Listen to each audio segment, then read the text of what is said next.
Hi, we'll be starting with section 11, which talks about exemption under GST. Whenever the government feels they need to promote a particular industry, it exempts that goods and services from payment of GST. So dealers who are operating or dealing in those products, they do not have to pay GST. So it becomes a very big relief, and every person in that sector looks forward for an exemption notification. Let's see, section 11 under GST talks about exemption notifications. Now it has two kinds of exemption. One is general exemptions, which applies to all the dealers, and second is a special exemption, or called as specific exemptions. Does not apply to all of the dealers, but only for a particular dealer or a particular transaction. So let's understand. Where the government is satisfied that it is necessary in public interest, it may, on recommendation of the council, exempt generally, either absolutely or conditionally, with subject to conditions, goods or services or both from whole or any part of the tax payable thereon. So if the government feels that in public interest they need to exempt certain goods and services from tax, it will issue a exemption notification. This exemption notification could be either absolute or it could be conditional. Absolute simply means without any conditions, it is available to everyone. Whereas conditional exemption is only on fulfillment of certain conditions will the exemption be granted to the dealers. Now the exemption could also be a total exemption where it's complete payment, no payment of GST, or it could be partial payment, a partial exemption where the government says that you got a relief of 50%, whatever is the rate, you just have to pay half of it. So this is called like a partial exemption, right? The second type is special exemptions, that is given in your section 11 subsection 2. In this, government says only a specific transaction will be exempt. Like for example, a certain medical equipments are being imported by a private dispensary or a private clinic. When a private clinic or a private doctor is importing certain clinical products for his dispensary or his clinic, it will be taxable.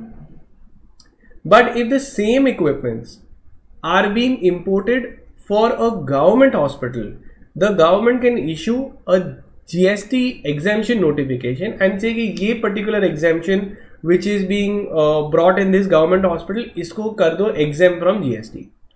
Another example, if we see, if I am importing certain goods from abroad, it is subject to GST, custom duties, etc. But if the same goods are being imported for Indian Army, then the government will say that this particular transaction is exempt from GST, and whenever goods are being imported by Indian Army, GST should not be levied, etc. So this is for special cases, only in a specific case. So therefore the exemption is given in each case, whereas here the exemption is given to all dealers dealing in that goods or service. Now whenever exemption notifications are issued, it is possible that there might be some doubt or there might be some ambiguity. In such cases, the government of India can use section 11 subsection 3, which talks about power of the government to clarify the scope or application of a notification. तो अगर कोई exemption notification issue हुआ है और उसमें कुछ confusion है, तो government एक अलग से clarificatory notification issue करेगा, and they will explain that the scope of the exemption notification and the application of the exemption notification and try to set aside the ambiguity. अब एक आ गया नोटिफिकेशन में डाउट आया तो एक क्लैरिफिकेशन इशू करेंगे. अब ये जो क्लैरिफिकेशन है, it will be effective from the date of the exemption notification. तो एक रेट्रोस्पेक्टिव इफेक्ट आता है उसका कि as if it was issued in the past, और पास्ट से ही ये क्लैरिफिकेटरी नोट चल रहा है. Okay, and this exemption notification for clarification can be issued at any time within 1 year of issuance of any kind of exemption notification or order. तो within 1 year of the exemption notification ये clarification note issue कर सकती है government. So if we see your section 11 subsection 1 and subsection 2.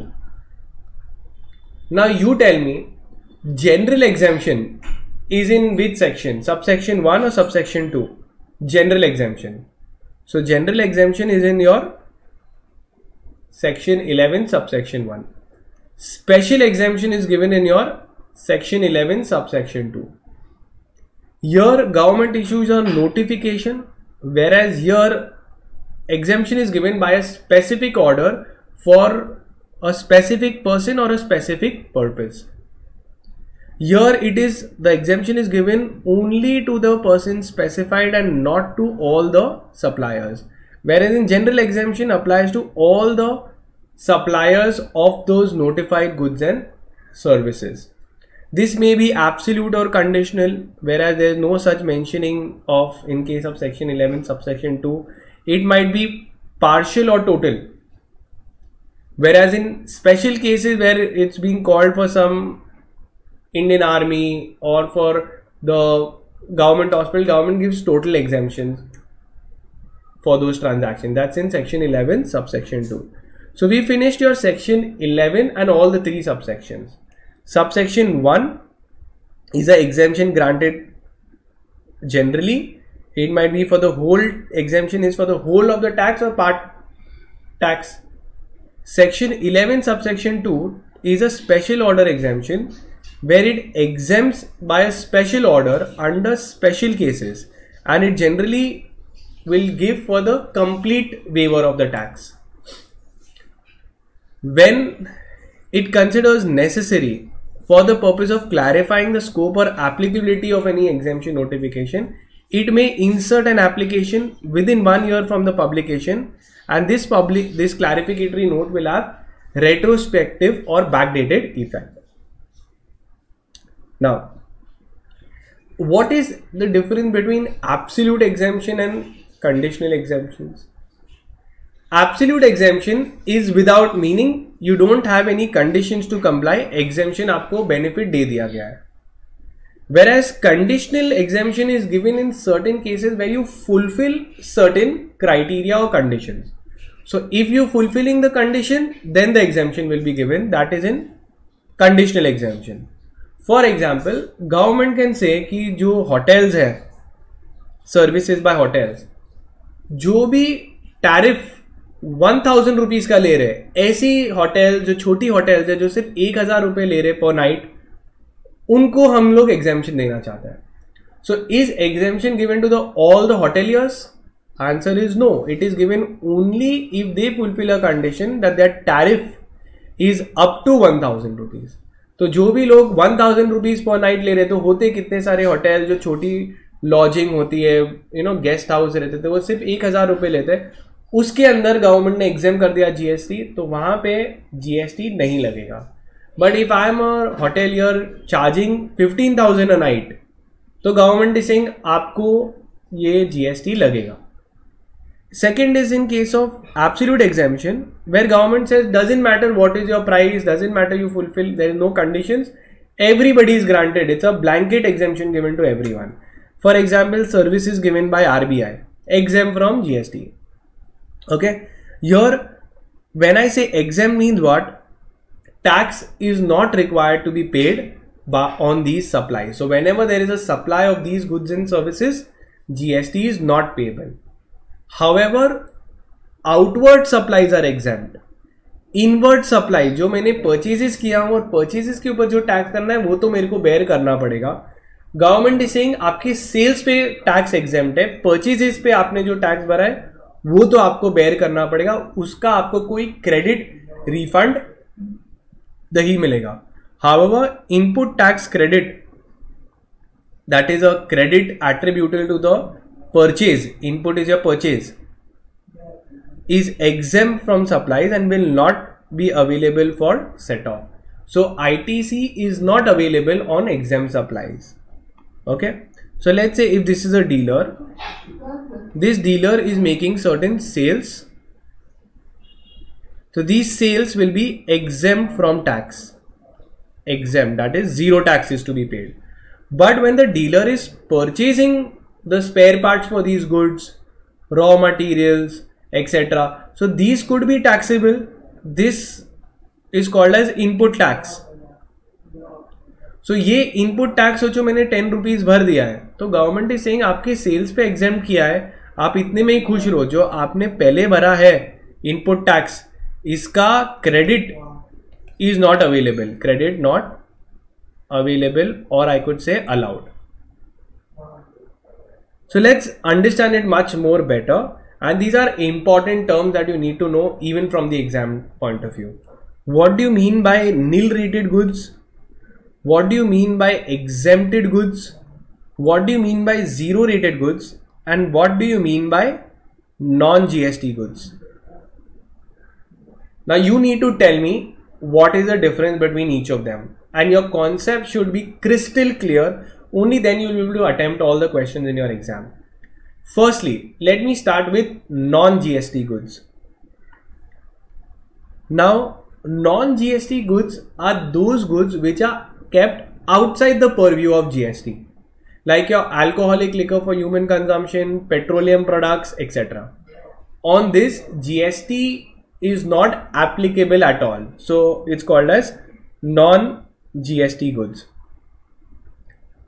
Non-GST are those supplies which do not come under the purview of GST. ITC, credit cannot be claimed. So obviously credit on your purchases will not be given since you are not there in GST at all. The next one, what do you mean by exempted goods? Now exempted goods are goods which are being exempted, excluded from payment of GST at all. Your government issues a exemption notification. Exemption notification under section 11. तो क्या होता है, goods taxable है but temporarily government उसको industry को promote करने के लिए एग्जेम्पशन दे सकती है. This exemption can any time be taken away. So exemption is granted as long as the notification is in existence. If the notification is taken back, it will be chargeable to GST again. समझ में आया?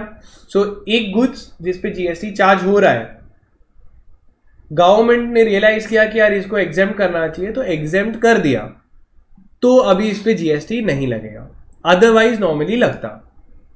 अब नील rated goods क्या है? नील rated goods भी zero tax, but already schedule के अंदर ये जीरो मेंशन्ड है. इसके लिए अलग से नोटिफिकेशन की जरूरत ही नहीं है, क्योंकि ऑलरेडी गवर्नमेंट ने स्टार्टिंग से बोल दिया है जीरो रहेगा. टैरिफ टेबल में ही जीरो मेंशन्ड है. फॉर एग्जाम्पल सॉल्ट पे जीएसटी नहीं लगता है. It is mentioned in the tariff table at all, and that is what is called as nil rated goods. Now what are zero rated supplies? This is also a very important concept. Zero rated supplies are nothing but your export supplies, export sales. Now you tell me, जब goods export करते हैं GST लगता है, yes or no? When goods are being exported, is there a GST? Answer is no. So whenever government exports the goods, the tax is zero. But what happens is, in all these cases, the output tax, okay, is zero. Tax on sale is zero. But it is possible that I might have paid a lot of tax while making these goods. This is called as input tax. Salt बना रहा हूँ but मैंने plastic paper, packaging paper, मैंने कितना सब services लिए होंगे engineers के, मार्केटिंग की होगी, रेंट पे जगह ली होगी, तो कितना सब जीएसटी मैंने भरा है to just to get the goods sold. I have paid GST. So let's say I have paid GST of 10. Okay. So here government is saying no ITC available. No credit available, I will have to bear the tax. Here also when I am exempted goods, input tax credit जो है 10 अगर मैं भर रहा हूं तो again no ITC. So यहाँ पे भी no input tax credit. Whenever I see non-GST goods also, let's say non-GST I'm dealing in alcohol, अब इसमें भी output tax is 0, but it is possible that I might have purchased the bottle जिसके ऊपर GST लग रहा है, तो input tax हो सकता है 10. तो ये सब 10 जो गवर्नमेंट बोल रही है, ये तीनों चीज जो 10 रुपीज है input tax, government is saying आपको ही बेयर करना है, वो इसका आपको क्रेडिट रिफंड नहीं मिलने वाला है. सो व्हेन आई से no ITC available means no refund, no setting off, nothing available. This will form a part of your cost. Clear itna? So in all nil rated, exempted and non-GST products, output tax is 0, but input tax what you have to bear, no credit is going to be given for that, and you have to pay it from your own pocket. Government will say sales पे नहीं ले रहे ना आप, उतना ही खुश रहो. I say ठीक है. But when you come to zero rated supplies are called as export sales. In this what happens, government is saying कि export किया आपने zero tax, but I say मैंने goods बनाते वक्त मैंने खुद ने काफी सारे टैक्सेस भरे ऑफ 10 रुपीज, तो क्या ये 10 का आप मेरे को रिफंड दोगे? तो government will say in this case 10 rupees will be refunded to you, that is credit will be given for zero rated goods. So which is more beneficial? Is exempted goods is more beneficial or zero rated as a dealer point of view? So zero rated is much beneficial क्योंकि output पे तो tax नहीं लग रहा है और जो मैंने परचेज इसके टाइम पे भरा उसके रिफंड्स भी मिल रहे हैं. So zero rated is the best from here, and why government is giving so much benefit? Because we want to encourage exports. Okay, so we've seen zero rated goods are your export supplies. Even supplying to special economic zone is considered to be export only, and it will also be covered under zero rated. Where I am selling any goods, supplies made to SEZ will be considered to be export supplies. And refund of no tax is also levied, and all my taxes that I have paid while making the goods will also be refunded to me. So that is the best. Nil rated tariff table में zero लिखा हुआ है. Salt, grain, jaggery etc. Exempt supplies they are taxable. इसके ऊपर rate भी दिया होगा, but government ने एक नोटिफिकेशन इशू किया होगा, exemption notification under section 11. Milk, fresh fruits, curd, bread are examples of these. Now government ने एग्जेम्पशन नोटिफिकेशन के अंदर एक अलग से नोटिफिकेशन इशू किया है जिसमें काफी और गुड्स एंड सर्विसेज को कवर किया है, which are your charitable institutions, religious institutions, health care sectors like maybe having a vet taking care of animals, और your ambulance services etc. So they have given also certain exemptions which we will see later on, but till here these is all about exemption notifications.